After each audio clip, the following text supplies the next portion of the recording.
Good evening, everyone. My name is Tatiana Salvador, and I am the co-chair of DULA, Duke University Hispanic Latino Alumni Association. I want to welcome you this evening to our lifelong learning program. Before we get started, just want to share with you a couple of the ground rules of the webinar. First, the chat function of the webinar has been disabled. But if you have any questions throughout the presentation, you can submit them by using the Q&A tab at the bottom of the screen. Second, the program is being recorded, so if you'd like to review it sometime later or know of any other interested parties who wish to view this presentation, they can do so by contacting Duke and viewing the recorded presentation. So once again, ladies and gentlemen, I want to welcome you all as we celebrate Latinx Heritage Month 2020 by joining DULA for a lifelong learning program. To better understand today, we must look back on the past journeys that brought us where we are in the present. And in this session, we're going to learn about the growth of the Latino and Latina community and the history of contemporary migration to the U.S. South. Shortly, Dr. Cecilia Márquez, Assistant Professor of History at Duke, will share her expertise on Latinxes during the demise of the Jim Crow segregation, their transformation from an ethnic group to a racial one, and the importance of the region in shaping Latino and Latina identity today. Dr. Márquez earned her BA at Swarthmore College and her master's and PhD at the University of Virginia.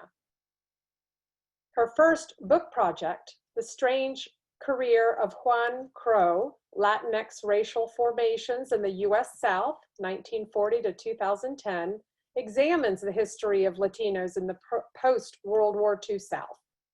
Her work shows how Latinxes navigated Southern racial systems from Jim Crow to the present moment. Her work has been published in Labor Studies and Working Class History, Latino Studies, and the Journal of American Ethnic History. Her work has also been supported by the Smithsonian National Museum of American History, the American Council of Learned Science Societies, the Mellon Foundation, and the Woodrow Wilson Foundation. Her next project is a history of Latinos and Latinas and far-right politics. Now, on a more personal note, she reported that her father migrated here in the 1970s, and her Hispanic heritage is Venezuelan. As for Duke, her favorite Duke teaching moment has been getting to work with teams of undergraduate students over the summer on research for her second book on Latinos. We all know Duke students are special, but working so closely with these brilliant students totally blew her away, she says, in terms of the level of their analysis and ability to get things done. So with that, I present to you Dr. Cecilia Márquez. Hi, everyone. I managed to unmute myself. Good evening. It's so good to be with you all. Thank you so much for having me. Thank you to DULA for having me and all the work you all did to put into this event. I'm so excited to be with you all. I was sort of joking beforehand. This is the first school I've ever been affiliated with school spirit, and it's very cool to get to see that play out in this alumni experience. So I'm going to share my screen, and we're going to assume that this thunderstorm doesn't create any problems. Okay, so I wanted to start by just giving you a sense of how I came to this project, how I came to this work. My journey started in undergrad. It sounds like it was an important experience for me, as it was for many of you, my undergrad time. I was interviewing the activists from the Student Nonviolent Coordinating Committee, or SNCC, which was a civil rights movement activist group in the 1960s. And I ended up interviewing a Chicano man who was involved in the Southern civil rights movement. And I became really interested in his story and how he experienced Southern segregation as different from California, where he had grown up. And so this difference, the shift from what it meant to change your racial position from what you are in California to Mississippi became sort of fascinating to me. And I went to grad school expecting to write about Latinos in the Southern civil rights movement. And I ended up writing a bigger story about race and how race changes over time and space. And so that's really where my interests lie. I'm interested in how race is made, how race is remade, how time and space transform those categories. So today, what I'm hoping we get out of this time together, 3 big takeaways. So the first, Latinos have been in the South for a long time. It seems like kind of a simple point, but it's an important one. We're not always brand new to everywhere that we show up. The second is that Latinos arrive in the South as a result of active recruitment from industry and manufacturers and the federal government. And the third, which is where I sort of began, is that what it means to be Latino changes over time. And that we can't think about Latino as a static category, but rather one that evolves all the time. So I want to start in the 1950s with the Enriquez family. In the late 1950s, the Enriquez family left San Antonio, Texas, and moved to Rosedale, Mississippi, in search of better jobs and a better life for their family. Sorry, the rain is so loud, and I'm sorry if it's distracting.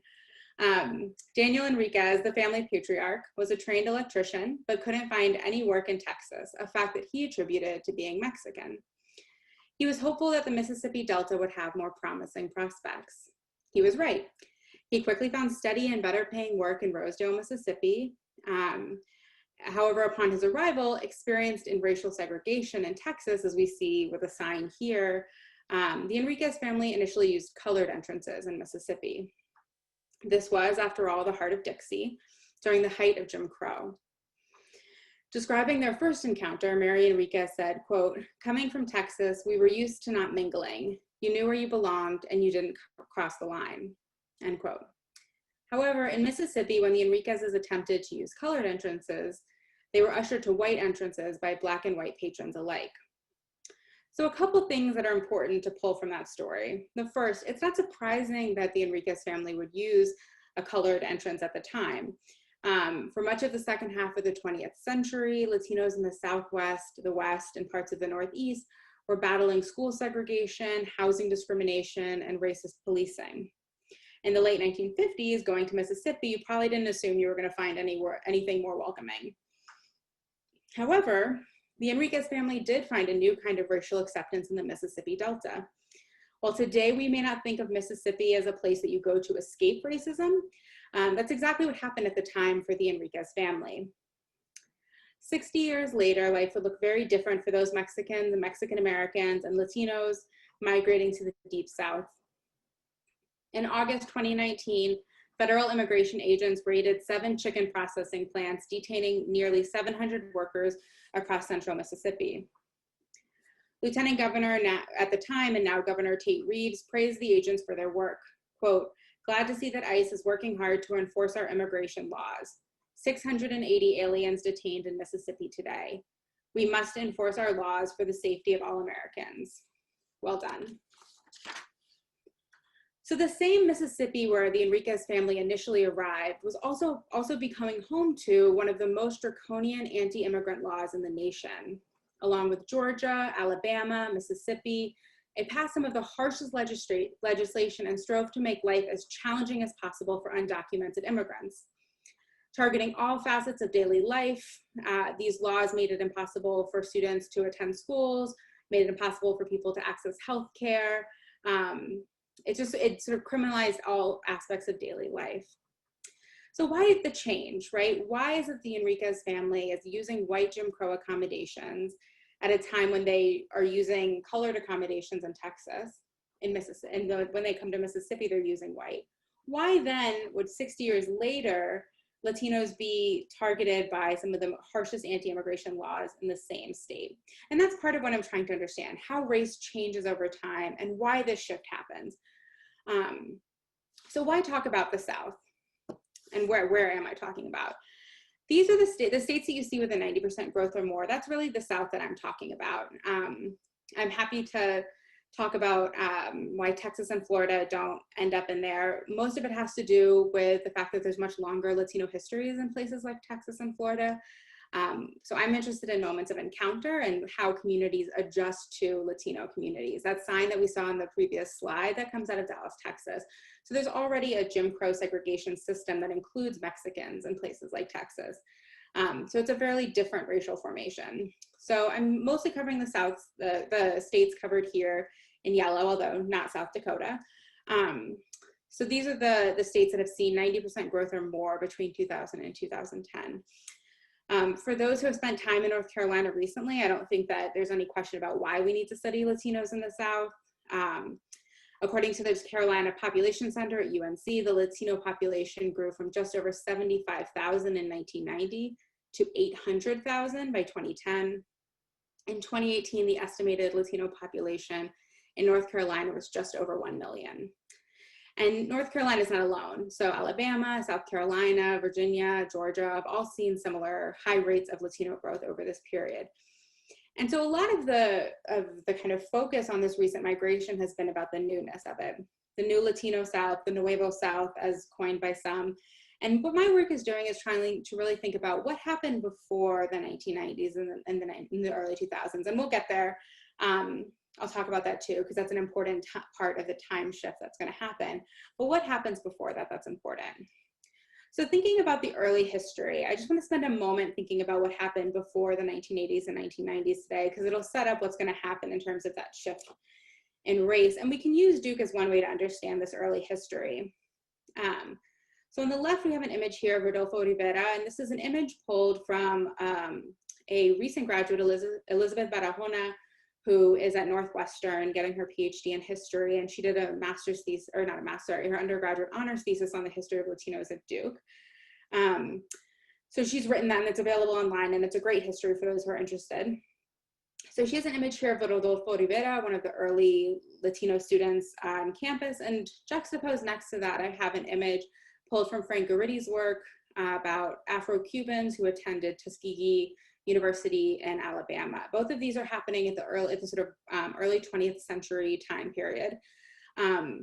But part of the reason I show these images is that universities are one way that Latinos are starting to show up in the US South during this time. And as we can see, they're showing up in a segregated world, and they're being segregated. So Black Latinos are attending historically Black colleges and universities. They're living in primarily African-American communities.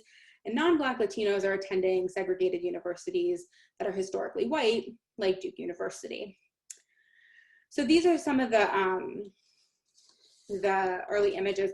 And I also want to just briefly plug, Barahona is going to be having an event of her own that I plan to be in attendance to, and hopefully you all will as well, about the history of Latino students at Duke this Saturday.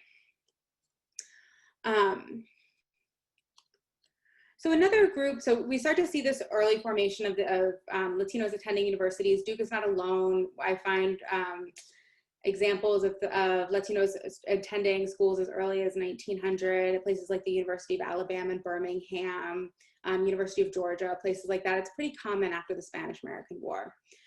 The other place that Latinos start showing up is in Washington, D.C. And the reason is because of the growing diplomatic corps that's in D.C. So embassies, the Organization of American States, these kinds of global organizations that are starting to form in D.C. in the 1940s.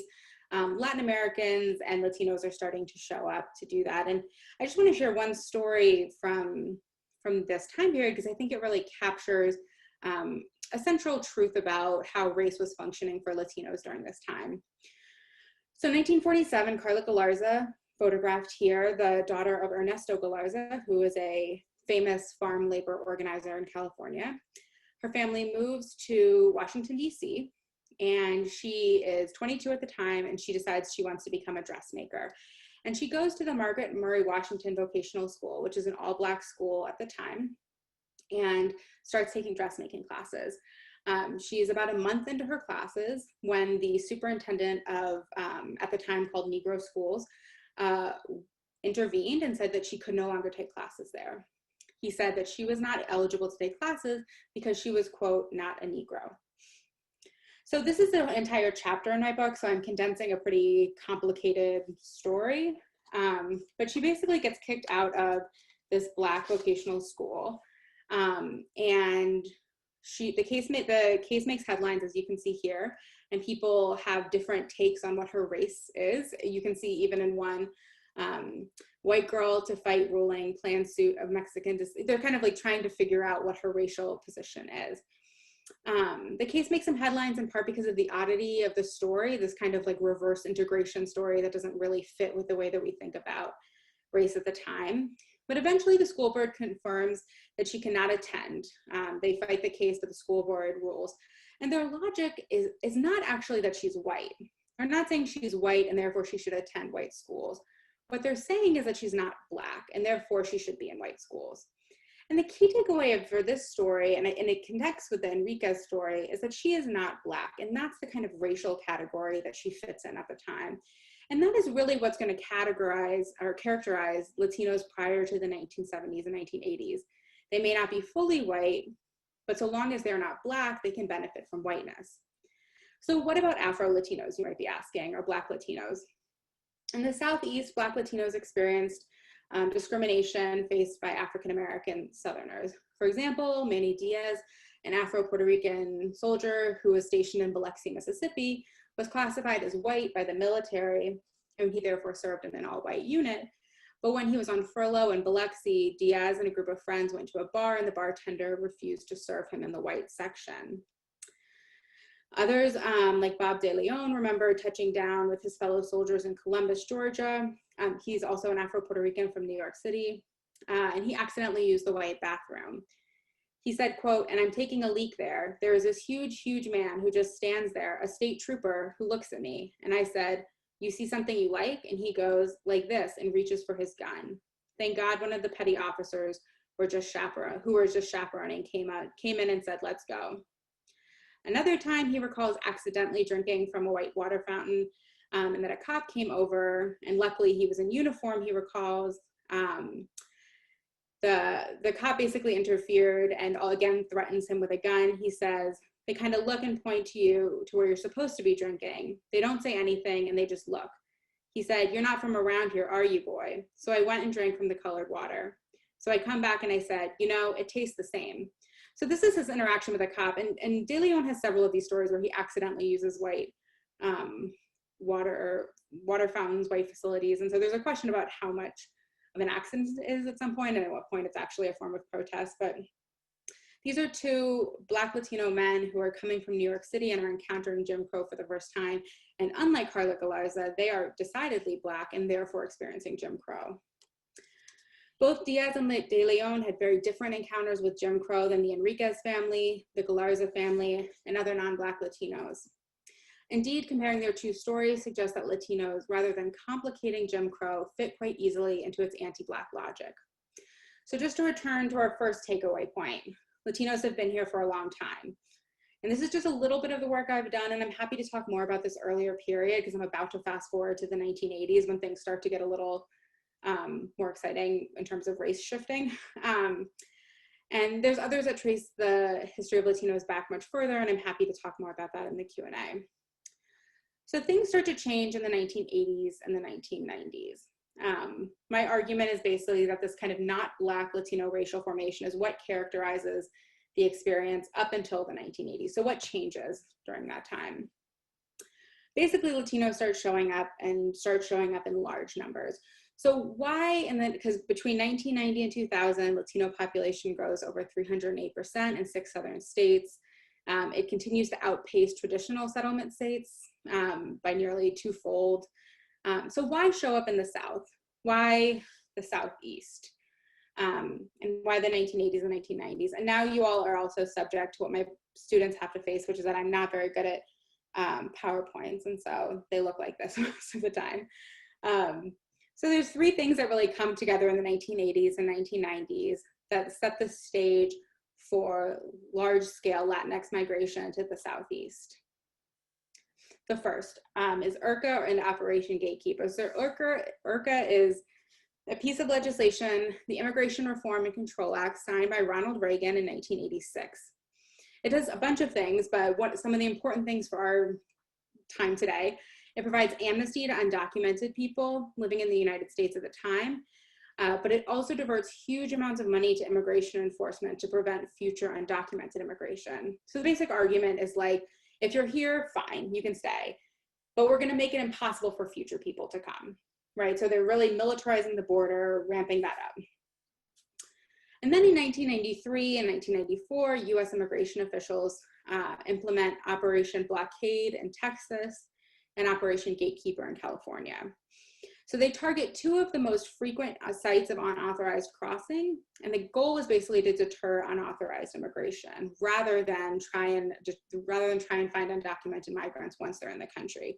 So there's the idea, you get the kind of visual gatekeeper blockade. They're trying to prevent migration from even getting across. So between URCA and Gatekeeper, you're seeing the US-Mexico border becoming militarized in ways that had not existed prior to this moment. And that becomes really important for the ways that Latinos are thinking about their lives. So Operation Gatekeeper prevents you entering from Texas and California. So people start looking for new destinations. And one of the new destinations that undocumented people are looking to is the Southeast. And when they move to the Southeast, they often move permanently, because part of what happens as a result of URCA and Operation Gatekeeper is that people can no longer circularly migrate. So prior to this time period, people would spend a few months in the Southeast or a few months sort of seasonally doing work, and then they would return to Mexico, and then they would do it again. In the 1980s, what happens is that militarized border means that people have to make hard decisions. They're realizing it's not going to be easy to cross every year, and they really have to put down roots somewhere.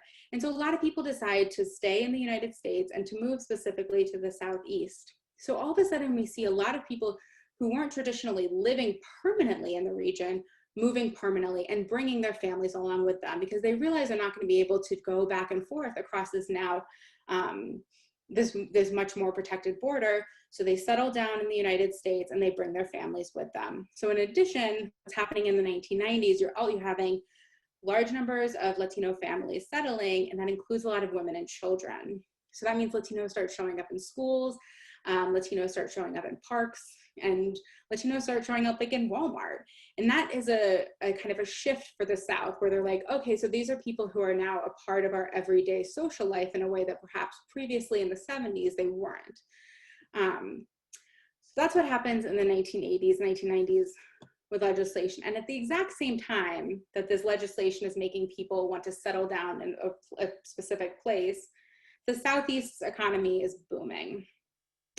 So the Southern Sun Belt in general is growing. Some of the biggest industries at the time, as we see here, poultry processing, especially in places like North Carolina and Georgia, the construction industry throughout the Sun Belt. So all of these suburbs that are popping up all over the place. Anyone who's driven through North Carolina now, I now live in one of those subdivisions, sees these kinds of suburbs popping up everywhere, and those have to be built and those have to be maintained.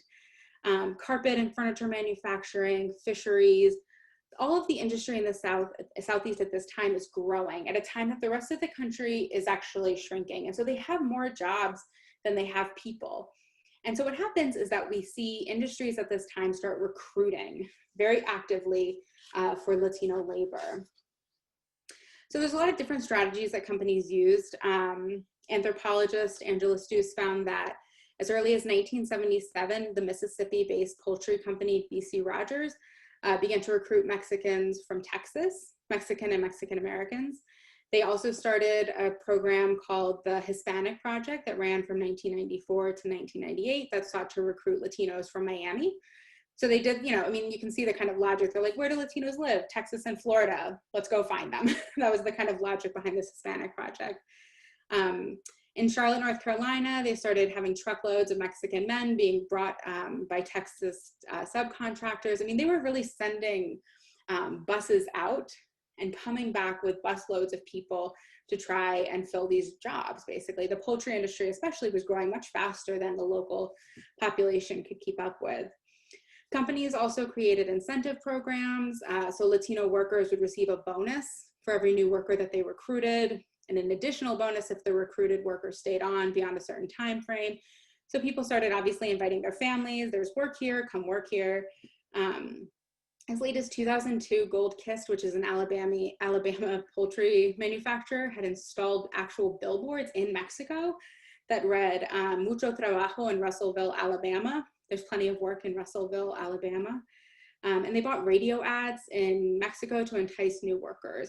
So what's important here is that Latinos are being really actively invited to the Southeast at the exact time that they're mobile because they have amnesty for the first time, and they don't want to continue circular migration because of that harder border. So those Latinos were recruited and were able to find jobs, and they quickly spread the word. Some reached out to family in Mexico and other places in the United States. So at this time, there's a real growing desire on the part of manufacturing, at least, for Latinx labor. And one of the complicated consequences is that race changes during this moment for Latinos, and they begin to be seen as a cohesive racial group. So while in this earlier period, Latinos are seen as not Black and something sort of like complex and confusing, but more importantly, not Black, Latinos become an actual category during this time period. And the first way that Latinos become racialized is really around the image of the hardworking immigrant. So ostensibly, this racialization is kind of positive in a complicated way, at the beginning. So just to give a couple examples, administrator in Dalton, Georgia, with a carpet manufacturing said, quote, "I love my Mexicans," said Durkin spinning mill manager Sonny Buchanan. They go out there and run their jobs. They're loyal. The white people are just the opposite. They bounce around. These Hispanics are helping us out. In 1997, Harris reported that he still, the explanation that he offered for loving his Hispanics, Hispanic employees work harder and produce more.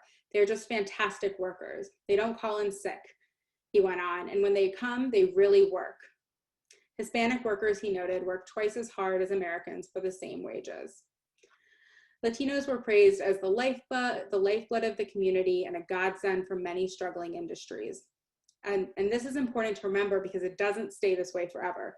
So Latinos receive an actually kind of complicatedly warm welcome.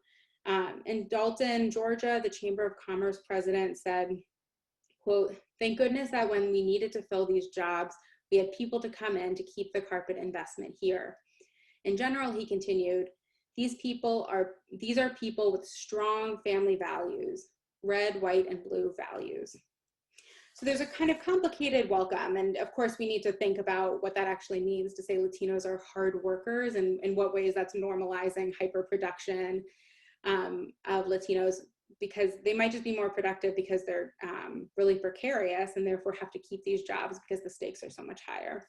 And the last reason, which I unfortunately don't really have a great image for, is one that I heard throughout my interviews, and I think it's an important point, that a lot of Latinos were migrating, when they're migrating from Central America or from Mexico, we're coming from rural areas and we're really looking to have a rural life in the US. Some of them had moved to LA and were sort of disenchanted with city life.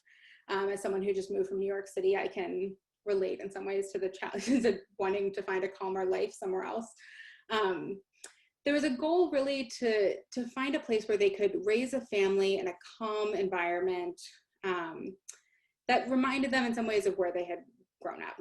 And so there's a lot of complicated economic, political reasons that Latinos end up in the Southeast, but part of it is actually just coming from Latinos themselves and a desire to find a way of life that they think is possible in the Southeast. So just to recap, 3 things came together to bring Latinos to the South in the 1990s: US immigration policy, active recruitment by Southern industry, and Latinx desires to settle somewhere calm. So why does this matter? It's important because Latinos didn't just wander into Georgia and North Carolina. They didn't just wander there and create thriving communities because they were looking for somewhere else to go.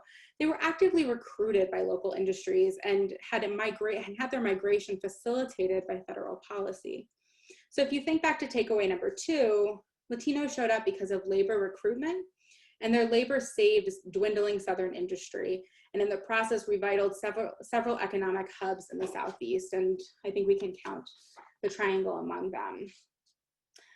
And during this time period, we see mostly an emphasis on hardworking Latinos, but eventually, as we all know, we're going to get to illegal aliens. So why does that happen?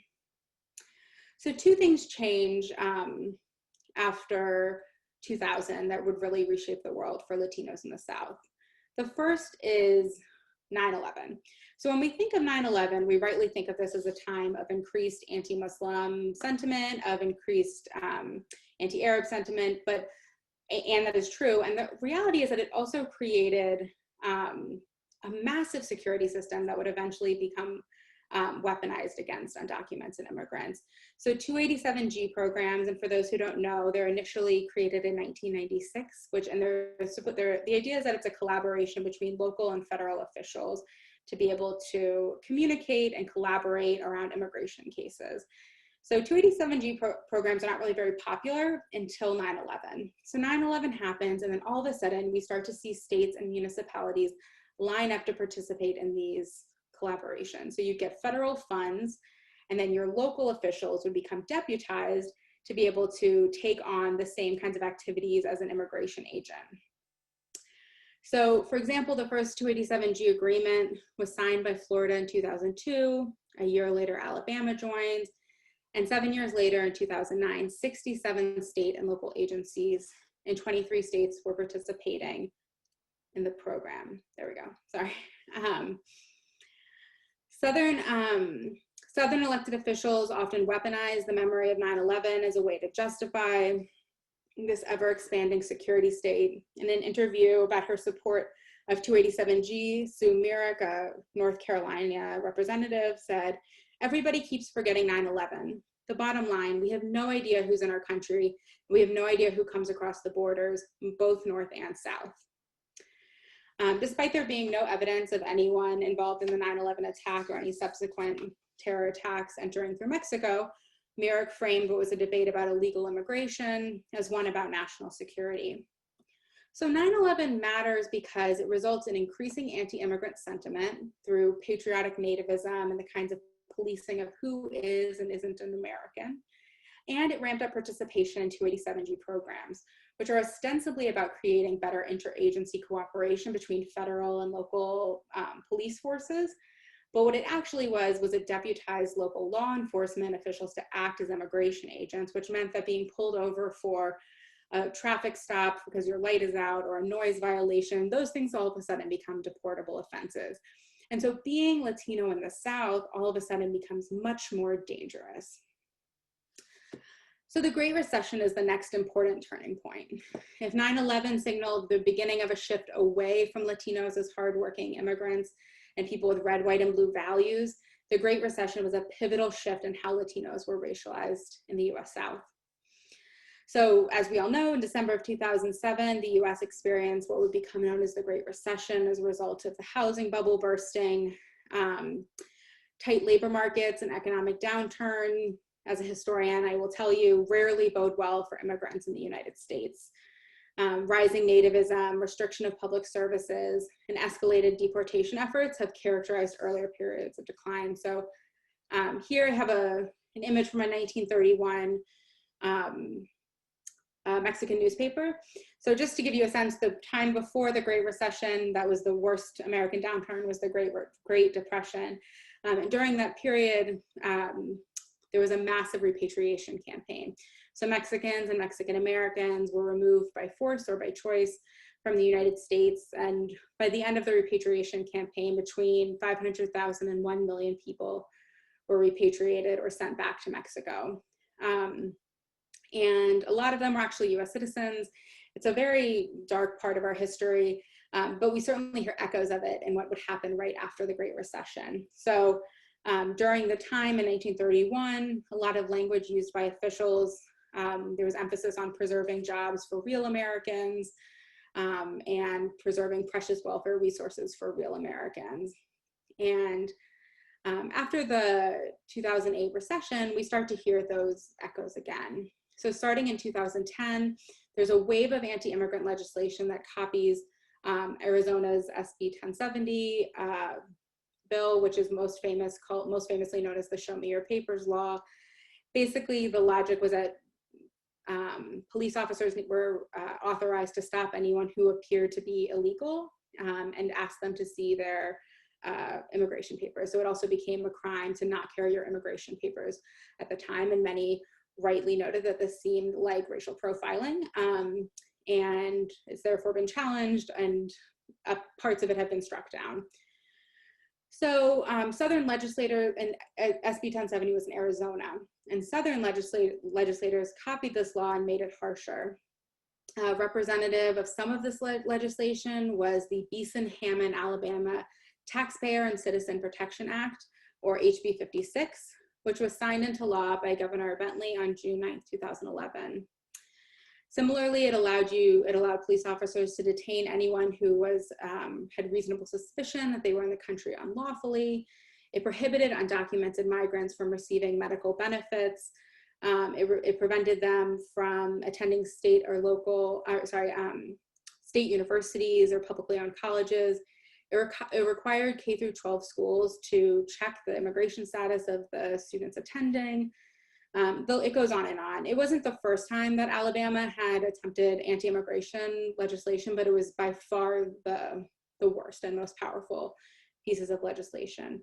And what was shared among these pieces of legislation that spanned beyond Alabama, but included Georgia and South Carolina and North Carolina, was the concern about the taxpayer and keeping jobs for Americans.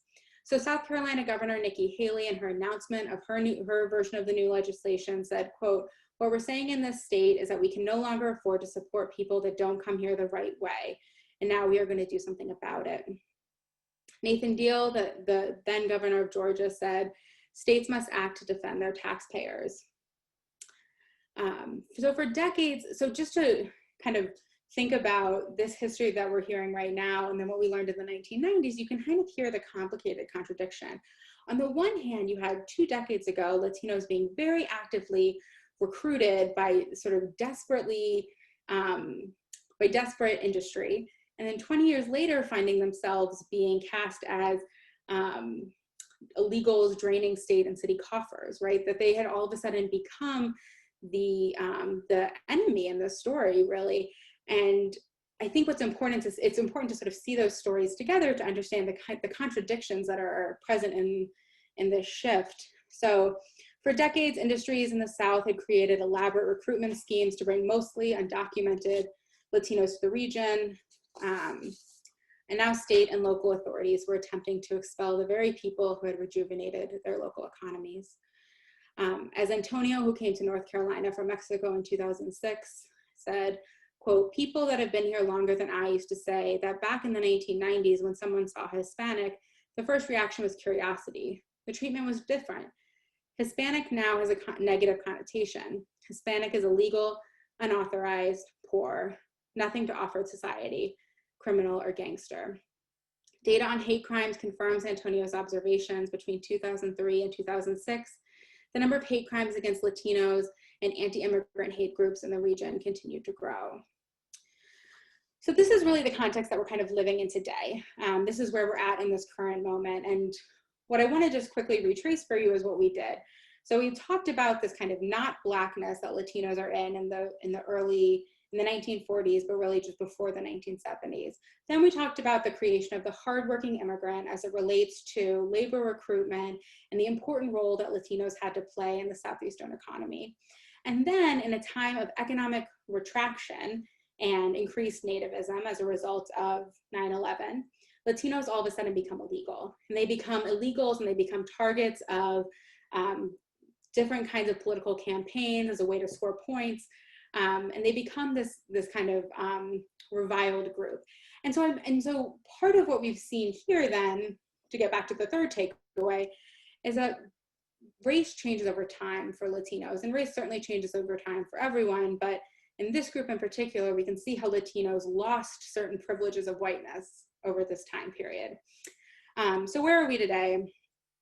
In North Carolina, which is where I'm at, Tom Tillis was famously quoted for saying that Latinos are bad at wearing masks because in COVID, and that is one of the reasons the death rate is so high for Latinos, which it is incredibly high here, especially in Durham. We continue to see raids like we have in the past.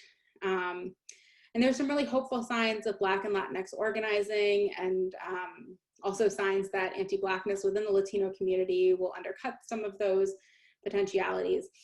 But that's kind of where we're at today. And the next shift will be exciting. So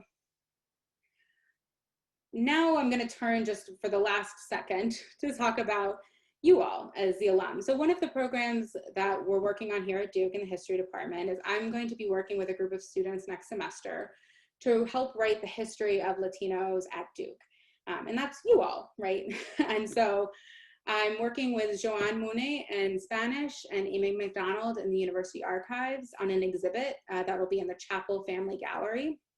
And we would love to hear your stories, to see your photos, to have any papers you have lying around the house from your time. We'd love to see, to talk to you about any of that stuff so that we can start to understand how this bigger Latinx history in the South connects with our history at Duke. So now I'm going to turn it over to Jennifer, and she's going to handle questions. Sure. Hello. Hello, everyone. I don't know if you can see me. But thank you all for joining, and Dr. Marquez, thank you so much for this presentation. I thought it was really insightful, and I hope everyone on here sees that as well. So one of, it is associated to the last slide that you presented of how can alumni support. Are there other types of things that alumni can do in order to support you and your work? Yeah, I would love to hear from folks who would like to be included in the exhibit. That's kind of the current place that I'm like trying to build Latinx history at Duke. And I think that's going to be a good place. So if you're interested in sharing your stories, you can send me an email, and then we'll have current students interview you in the coming spring. If you have stories or objects or things you want to loan us to be on the exhibit, if you have like a great memory or something, you know, something that you want to share, anything like that. And if you want to figure out how to support in other ways, if you, then feel free to just reach out to me. But I think the exhibit is where my brain currently is around that kind of support. And then I'm hoping we can use that as a stepping stone to build a bigger kind of presence about Latinx history at Duke.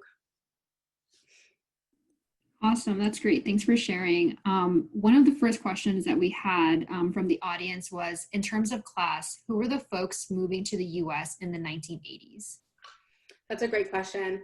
So in the 1980s, it's mostly working class Latinos. That's like I mean, it's not exclusively, but when we're looking at like numbers, right, like overall, it's mostly people who are coming to do poultry processing, people who are coming to do construction, to do work in fisheries, you know, agricultural work. So it's mostly working class people, but we also do start to see migrations of Latinos to start work at places like Duke, right, at RTP and other places around here. So, but I would say if you're looking at the kind of raw data, it's definitely mostly working class migrants.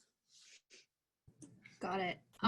Another question that we had from the audience was, what is the most significant difference in the dynamics which drove historical Latino growth in the Southeast versus what will drive it in the future? Oh, as in the past? That's a great question. Mm-hmm. I mean, my suspicion is that climate is going to be a big, climate catastrophe is going to be driving more and more refugees from everywhere to the United States and to other places where to be able to escape the, you know, we see like what happened with Hurricane Maria, for example. I mean, the entire composition of Florida has just been totally reshaped.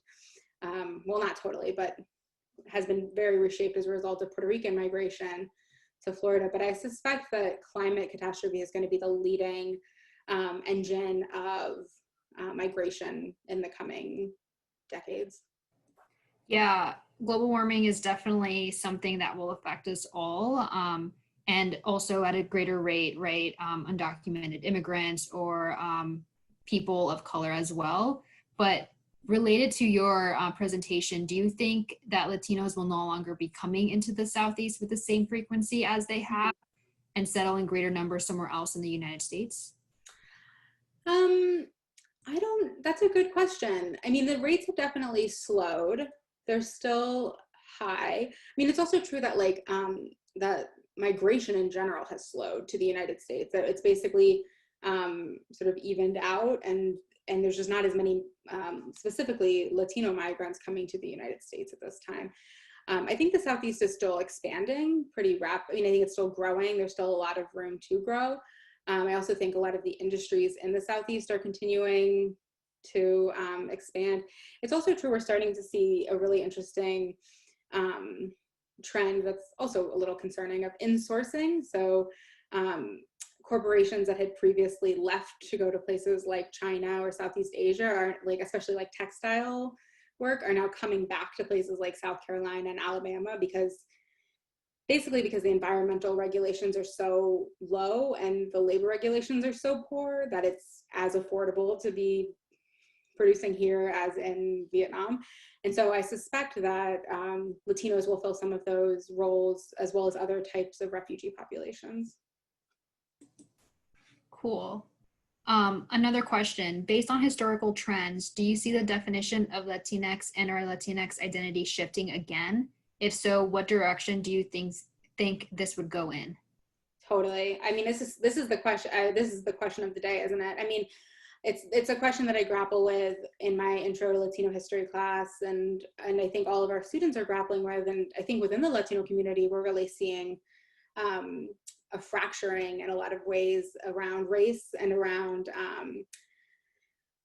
mostly around race. I think that like, I sort of gesture to it a little bit in this project, but it's more, or in this talk, but it's more thought out in the broader book about the difference between being Black Latino and non-Black Latino. And I think that's a fracture that's really starting to show in the Latino community. And I think being Indigenous versus non-Indigenous is also a fracture that's starting to show. And so I don't have a good answer. I could write 1 million books about this and 1 million people have written books about this, but I do think that what Latino means and what it signals is changing a lot. I mean, I think you see this also around like political alignments and the ways the Latinos have how the Latino vote has shifted in recent years. And I think that term, I don't know.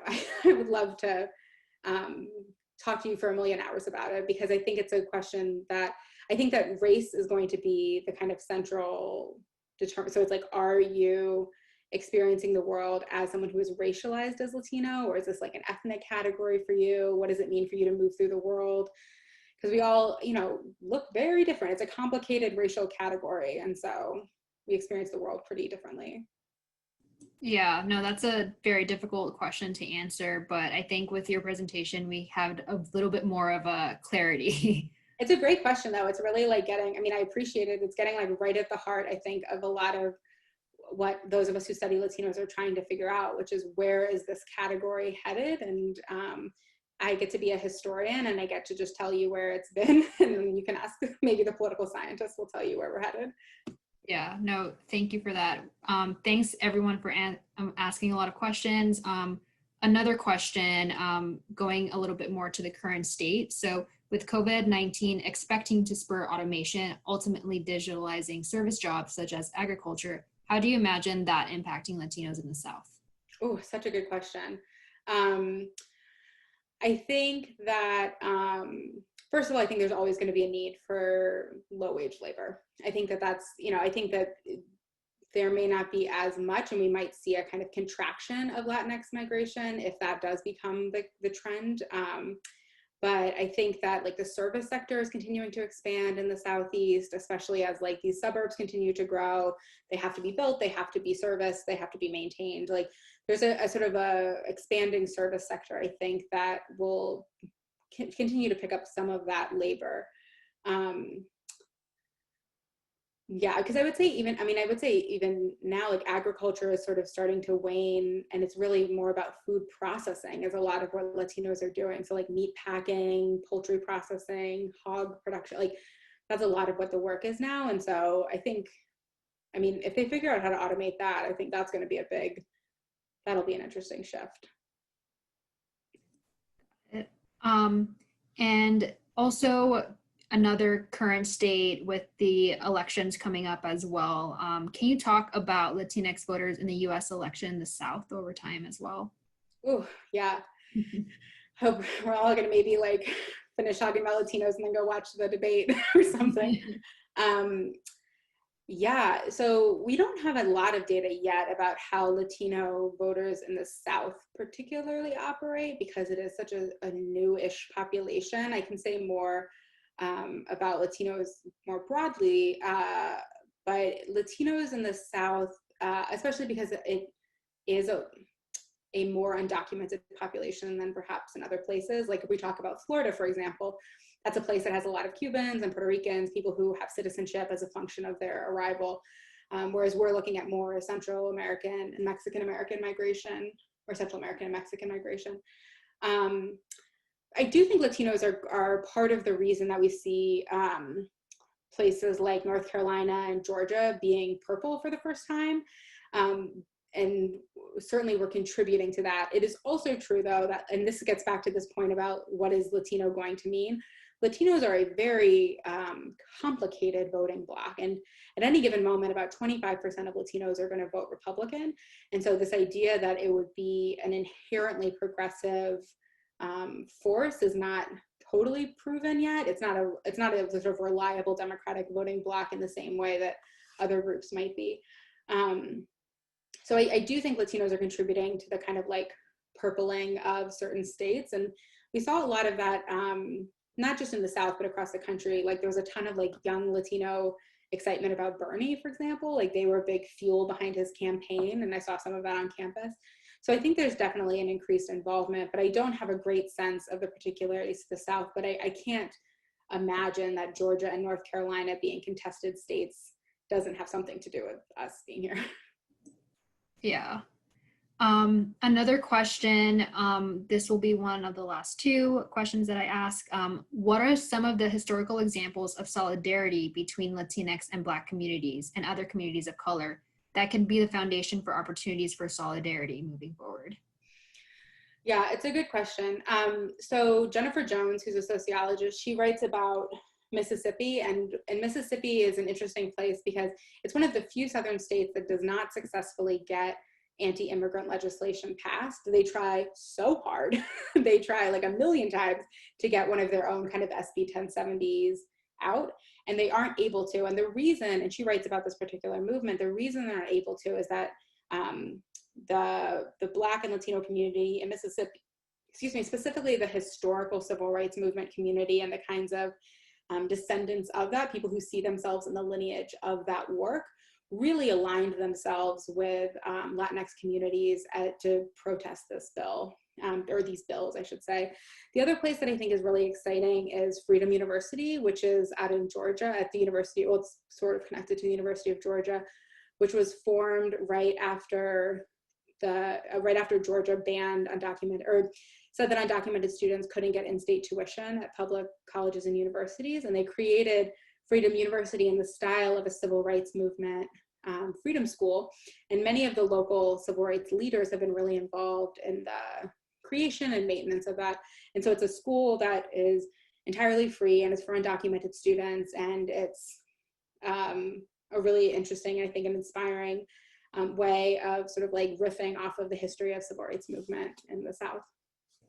No, that really is inspiring. And the last question before moving it to Ricardo for closing was, with the growth of Latinx communities in the Southeast, as well as other regions, do you think that the growth will one day be reflective of Latinx students at universities like Duke, or do you think other factors such as SES might come into play?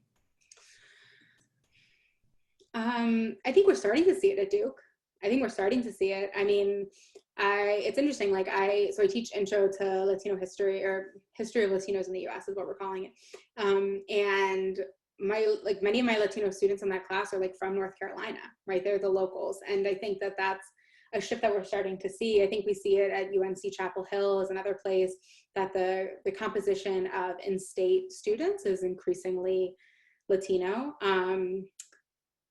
The SES, the socioeconomic status question, is a complicated one. And I think it's a complicated one about how we think about race and class as these interlocking forms of exclusion and marginalization.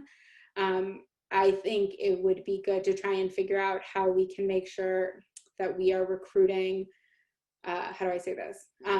Domestic Latinx students who have a particular which is not to say not to recruit Latin American students, but it is also to understand that it is a different experience to be a child of a Guatemalan migrant living in Durham, North Carolina, growing up in Durham, North Carolina, than a sort of like more wealthy or established like child of a dignitary from Chile. Like those are two different Latino experiences that both have legitimacy, but we also have to think about when we're trying to like think about diversity and inclusion, that we make sure that we're thinking about who's the most impacted by racism and capitalism, basically.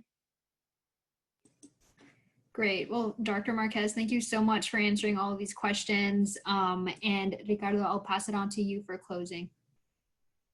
Thank you very much, Jennifer. This is Ricardo Duque, and I'm also the co-chair of DULA. Today, we really appreciate Dr. Cecilia Márquez for sharing with us her very interesting insights. This is part of a series of lifelong learning that we will continue to have and share with all of you. This is our Latinx Heritage Month, and we all want to celebrate it, sharing this type of information and insight that we hope that you find valuable to all of you. We really appreciate your time. We thank you, Dr. Cecilia Márquez. We thank Jesse from Alumni Relations for all the support organizing this conference today, and Jennifer Moreno, who has been behind the scenes preparing questions and getting all set for today. Thanks again. We hope to see you pretty soon. Thank you.